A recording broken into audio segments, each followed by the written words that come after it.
Detective Pikachu. It's finally here. It finally came out. We've been waiting ages for it. And I gotta say, it's everything I thought it could ever be. It's fantastic. It's Game of the Year is what it is. Detective Pikachu, the movie, Game of the Year. It's the best.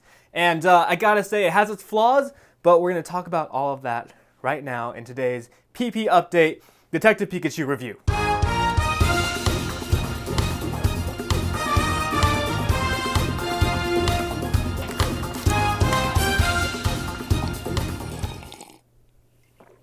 Gosh darn it, it's the best damn movie I've ever seen. Detective Pikachu, the movie, Game of the Year. Just a note to everybody who's watching this that this is gonna have tons of spoilers. I'm not gonna hold anything back. I'm gonna tell you exactly what happens and we're gonna discuss it. So if you haven't seen it yet and you don't want spoilers, do not watch this. Don't do it. It's not a good look.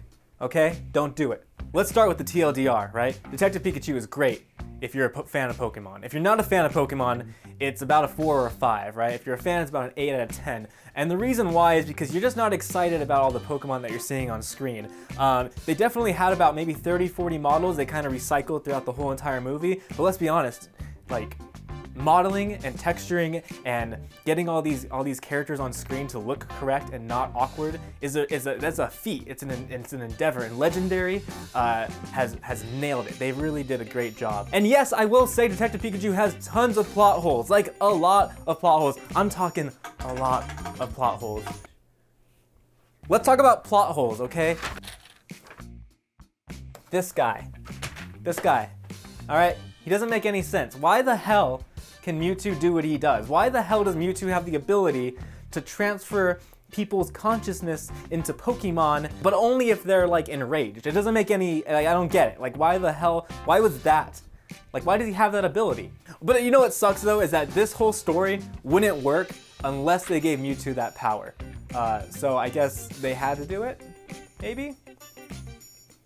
I don't know. I think they could have explained it a little better. Gave it more purpose. Tim Goodman, our main star. Oh my God, Tim did a great job. He had a few lines, a few awkward moments, and I don't blame him, I blame the writing for being really strange and weird. But I think for the most part, he did a really good job, really nailed it, and I can't wait to see more of him.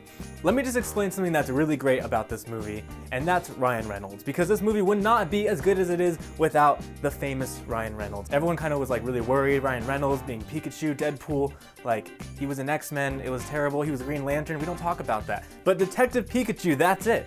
That's it, we did it. He did such a good job of encapsulating what a human would be like as a Pokemon, because even though it has a ton of plot holes, it's still the most interesting way to portray Pokemon without just being a bunch of battles. Because having Ryan Reynolds be able to talk as a Pikachu just kind of makes the story something more than if it was just a trainer with a Pokemon and they were fighting battles and they were like just talking to their Pokemon with it saying its name over and over. I feel like people expressed that concern. They said that like, oh, well, it's not a typical Pokemon movie. Some of my friends were saying that they wish it were just like a trainer like Ash with his Pikachu going to from Pallet Town to, you know, fight Brock and Misty. And I'm like, no, this is the right story to tell, because you are giving personality to a Pokemon that we've all loved and making it more of an interesting ride than if it were just battle after battle after battle. Like, who cares? All right, let's talk about the next thing. Okay, so they're doing all these experiments where Mewtwo is, and one thing that they have that's crazy is that they have these Torterra, and these Torterra are in this garden, and they're doing a growth experiment,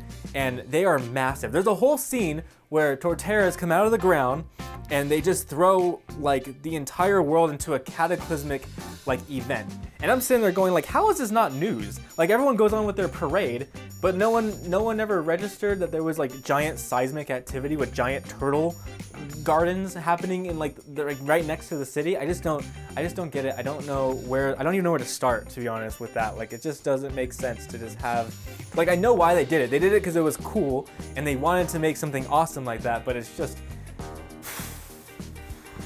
Let's talk about Ditto. Ditto is probably one of the best characters in the movie because I did not expect it at all. It's a huge mind F when Ditto is revealed to be that person. I never expected that. However, it does like make my YouTube videos make a lot more sense now. I mean, top 10 sexiest Pokemon, Ditto is number 1. Like, Ditto has always been number 1 because Ditto just turns into anything and bangs whatever it wants. But Ditto turning in now, like, being turned into a person, like, what the Ditto can turn in, Ditto is the best prostitute in the Pokemon world. There's entire Ditto prostitute, like, things happening in Rhyme City. I have no doubt about it.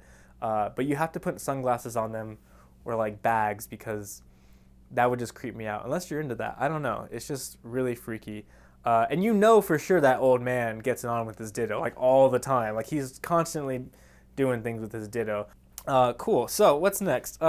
My favorite Pokemon in the entire movie was definitely Mr. Mime. The entire scene with Mr. Mime is to die for, and I'd watch an entire hour episode just following Mr. Mime and his antics because that was absolutely perfect. Okay, so that being said, this movie is a solid 8 out of 10 for me.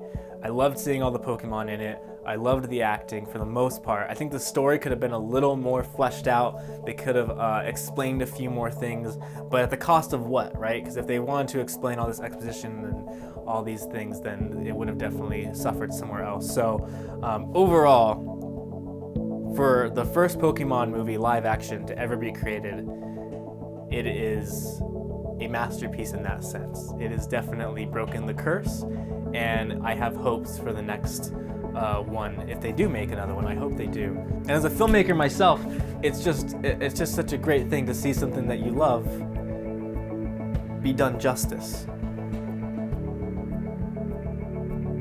And I think they deserve all the praise that we can give them in the form of dollars. So give them your money. So that's my review for Detective Pikachu the movie. It's gonna be Game of the Year without a doubt. And I think all of you guys should just go watch it, give them all your money, go see it like 2 or 3 times, bring your mom. I brought my mom, she liked it. If my mom can like it, then your mom can like it. My name's Good Eye Ghastly. Thank you guys for watching my review, and I hope you guys like and subscribe to the channel. There's more content on the way, I guarantee it. Is that good?